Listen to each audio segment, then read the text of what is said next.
வருகின்ற தேர்தல் திராவிட மாடலுக்கும் இந்துத்துவ சக்திகளுக்கு எதிரான தேர்தல் தான் அப்படின்னு சொல்றாங்க. ஒரு வகையிலே பார்த்தால் தமிழகத்திலே தேசியமா திராவிடமா இதுதான் இன்னைக்கு தேர்தல். இண்டி கூட்டணி வெர்சஸ் என்டிஏ கூட்டணி, தேசிய ஜனநாயக கூட்டணி, இதுதான் இன்னைக்கு இங்கே இருக்குது. ஆனால் பொதுவாக தமிழகத்தில் அதிமுகவா திமுகவா அப்படிங்கிற சூழல் தான் இன்னைக்கு இருந்து கொண்டிருக்கிறது. அதிமுக அணியிலே நம்முடைய பாரதிய ஜனதா கட்சி, பாட்டாளி மக்கள் கட்சி, அதே போல் நம்முடைய எல்லா கட்சிகளும் இப்போ இன்றைக்கி அதில் இணைஞ்சிட்ருக்காங்க. டிடிவி தினகரன் இவங்கெல்லாம் இணைஞ்சிக்கிட்டு இருக்காங்க. இன்றைக்கி தேசிய ஜனநாயக கூட்டணி மிகப்பெரிய வலிமையாக மாறிவிட்டது.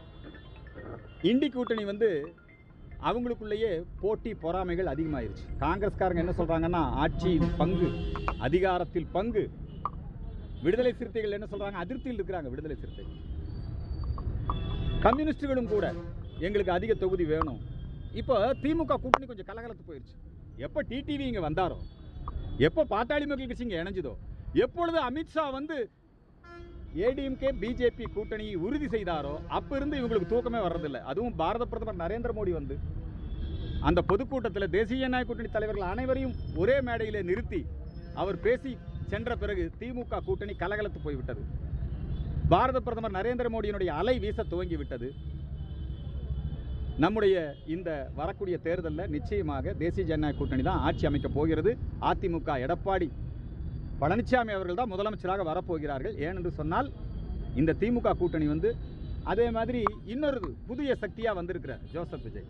அவர் எல்லா கட்சிக்கும் ஆசை காட்டி பார்த்தாரு. நீங்கள் வந்தீங்கன்னா கூட்டணி மந்திரி சபையில் நாங்கள் இடம் பெறுவோம், எங்கள் கூட கூட்டணி வச்சா உங்களுக்கெல்லாம் பதவிகள் கொடுப்போம், உங்களை எல்லாம் அதிகாரத்தில் பங்கு கொடுப்போம் நல்லா சொன்னார்.